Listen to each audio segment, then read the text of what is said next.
સ્વાગત છે ફરીથી નવા વ્લોગમાં. આજનો વ્લોગ આપણે ધોખાવાળીમાં ચાલુ કર્યો છે, કારણ કે વખેડો આખું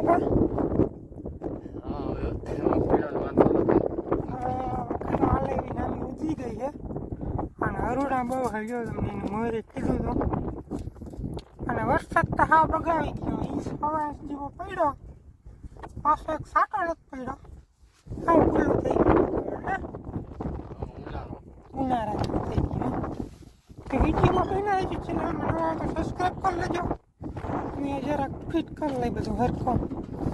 4 વિખેડા આગળ હાલતા જાય પાછળ તો હું છે કે આમાં પાણી કાઢે છે ને આપણે બીજું કરો વિકસું જાય, વિખેડી આગળ હાલે તો નકર વાહે વળી પોળા પોળા રહે. એ બધું હરાળો કરી લઈ. મોડું તો થઈ ગયું, પણ હવે જેટલા મારે એટલા બીજું બપોર પછી આવી ગયું લાગીએ તો માંડવી જો ઉગાવો કંઈક આવો છે. સરસ ઉગી ગઈ, વાંધો નથી ગઈ. હાલો બધો હરાડો કરી વખીડાનો હાથીડાનો દોઢા કુત્તલ મારી છે અહીંયા. હરુડું બહુ લોહી પીએ, જીરીક વાર થાય ને એટલે વળી રાપડીમાં બધું ભેગું થઈ જાય. એ રાપડી ફાવે નહીં, એક કોની ફાવે પછી એટલે વળી કાઢવું પડે. અધર કરી હરુડા બધા હાલવાઈ નહીં, એક અઘરું રાખીએ પછી વાંધો નહીં આવે. હું રેડી હાલે થોડીક વાર થાય ને અરુડાનો આગો થઈ જાય રાપડીમાં. હું કંઈ ગાલતો આવે, બાકી વાંધો નથી કંઈ. હવે બાપુ સા લીવે, સા પીવે ને ઠરી જાય. અને એક ભાઈની કમેન્ટ હતી એ વ્યક્તિના વિડીયો પહેલાં વિડીયોમાં લાલ લીપથી વખીડું આખું કાઢી લીધું. તો વખીડામાં આપણે લાલ લીપથી જ કંટ્રોલ કરી બધો કાઢીને બેઠી રાખી, અને વાવણામાં લાલને હેઠી રાખીને કાઢીથી બધો ઉપયોગ કરી. એવું બધું હે. એક કાચ આપણે હાઇડ્રોલિક ઉપર જ હોય, ગમે ત્યારે વખીડો આપતો હોય ને રીલમાં જોઈ લેજો, ગમે એ વિડીયોમાં. એક હાથ અહીંયા હોય, પછી હાઇડ્રોલિક કંટ્રોલ કરવા માટે અહીંયા પગ હોય, અને હાથમાં સ્ટેરિંગ હોય, ને પગમાં આ બીજા પગમાં લીવર હોય. એ રીતના બધો સેટઅપ હોય આપણો. અને આ હાથીડાનો સેટઅપ કંઈ આ રીતના છે. જો મોર વિખડી આવતા જાય ને પાછળ જો આવે રાપડીમાં હરવાઈ જાય અરુડા જ્યાં થઈ જાય ને એટલે પછી થાય ડોહો માંડવી ડટાથી આવે. તો ઘણી કાઢવું પડે, ઊભું રાખી એક પર વાર લાગીએ કા પાછું તો રેડી આવીએ.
આમ આખામાં હાલી ગયું તો વચમાં તનાયરી મૂકતા જાય, તનાયરી વાંકી તનાયરી મૂકતા જાય.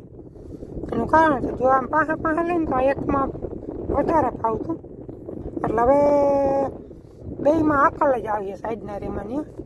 અને પેલી ફેરે બેમાં આંકા વગર ના હતા એટલે વારે ફેરે ફરકું આવે એ રીતના એક સંડવી ને એક વખીને લખા ગયા. આની કોઈ માંડવી જરાક ઝીણકી હતી પછી એ ધીરે ધીરે હાંકી નાખી. આની કોઈ વાંધો નથી, બધી નામી બધી થઈ ગઈ, પાણી બી આવી ગયા એટલે લગભગ બપોર સાથે હાલી જાય મંડાય નહીં. રાપડી આપણે છે 21ની 28ની જારી વાવેતર 21ની રાપડી હોય એટલે 7 ઇંચનો ગાળો રહીએ બે રાપડી વચ્ચે. ધીરું ધીરું ધીરું ધીરું હાલો બપોરનો 1 વાગ્યો. વકીલું આપણે બધું કમ્પ્લીટ પૂરું કરી લીધું. હવે ટ્રેક્ટર લઈને ઘરે જાય ને પૂરા 2 વાગે ટ્રેક્ટર લઈને રાખે બાપુ ગાડી લઈને આવ્યો એમાં બેઠા જાય. ટ્રેક્ટરને ઘેર કંઈ કામ છે નહીં એવું લાગે ને કે 2 દી પછી આમાં હાંકવાનું છે, પણ આમાં જ ભાઈ નાખવાનું છે. જો 2 દી પહેલાં નાખવા થાય ને તો લેવા આવવાનું થાય તો પરમથી લગભગ પાછું આમાં હાંકવું આપણે તો હેરખું ચડાવી દોરી બાઉન્ડ્રી લીખી પછી ટ્રેક્ટરમાં લીધું થઈ ગયું પછી ભાગી ગઈ. હાલો ઊંધાના 5 વાગ્યા. ધોકાવાડીમાં પણ બપોરે વકીલું આપી બપોરા કરી લંબાવી દીધી હતી. 4 વાગે મીઠા અને આગળની લાઇટ આવી છે જો હવે એટલે આપણે રેન પાઇપ ચાલુ કરી દીધી છે. આ 3જો રાઉન્ડ છે આખી વાડીમાં રેન પાઇપનો. બહુ જાજા દિવસ થઈ ગયા, હજી હેઠો ન થયો 3જા રાઉન્ડમાં. એમાં હજી આપણે રાજસીભાઈની વાઈમાં મોટર માંડી હતી, નકર 3જો રાઉન્ડ પૂરો થાતે જ નહીં. રાજસીભાઈની વાઈમાં મોટર માંડી ને એમાં અડધા પાડામાં ઘૂમરો લાગી ગયો, પણ હવે વાહે તો એવું નહીં ઉપ પડી ગયો કારણ કે દિવસ બહુ જાજા થઈ ગયા અને વરસાદ આવ રમાડી ગયો. એટલે હવે આમાં પાટો ખાય નહીં રેન પાઇપ ત્યાં તો હોય તી રહેવાય નહીં આપણાથી. જી લીલું રહ્યું એ એટલો પટ્ટો તમને દેખાતો જ હે. જે વધારે કાળો હોય ને બાકી હે અહીંયા છે ને એવો પાછો વાં થવા માંડ્યો. હજી પહેલાં ચાલુ કર્યો ને નહીં તો હવે આપણી માંડવીને વધીને 8 થી 10 દી 8-10 દી જો ઠાવકો થઈ ગયો ને ગરવા ગરવ તો ભલે, હવે આમાં નુકસાની ચાલુ થઈ ગઈ છે. માલિકોથી પાન જો ઓલા થવા માંડ્યા. હવે ઓળા લઈ ગયો કે શું હોય રામ જાણે, તો અંદરના પાન અહીંયા તો નથી, આમ આગળ અંદરના પાન પીરા થઈને ખરવા માંડ્યા છે. એટલે વિચાર કહું એક રાઉન્ડ ફૂગનાશકનો મારી જાય 60 દી ઉપર થઈ ગયા છે. એક ફૂગનાશકનો ને હમણાં પાયું ને વળી હીરે આવી ઈદ ને ફૂગનાશક એવું મારી દઉં અત્યારે. પછી વરસાદ થવો હોય તો ભલે નકર હકેલ લેવા થાય. બધું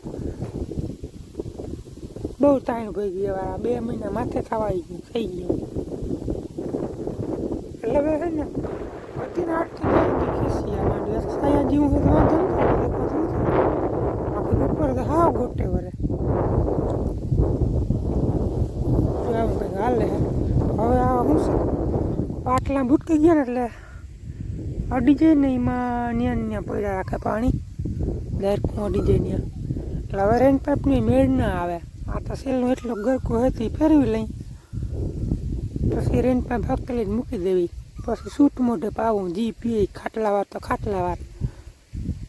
બાકી રેન પાઇપથી હવે જમાવટ નહીં લઈએ 5 દી સુધી તો આવી લે.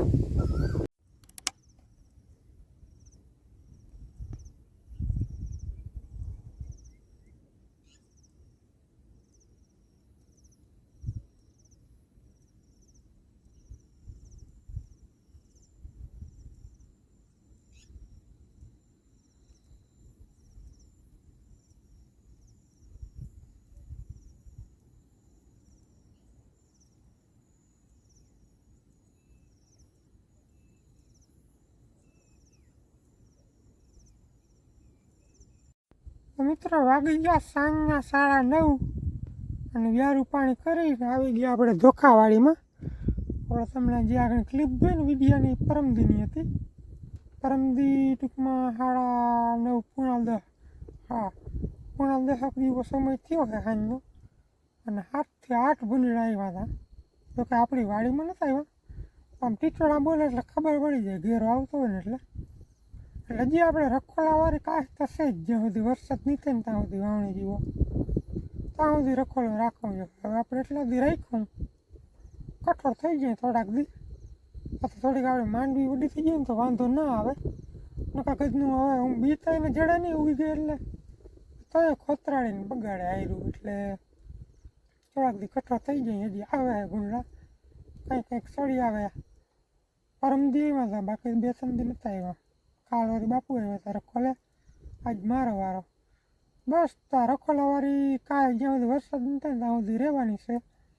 અને આજનો વિડીયો કરી નાખીને પૂરો. વિડીયો કેવો લાગ્યો કોમેન્ટમાં જણાવજો. ચેનલમાં નવા હોય તો સબસ્ક્રાઈબ કરી લેજો. મળીએ નેક્સ્ટ વિડીયોમાં, ત્યાં સુધી આવજો.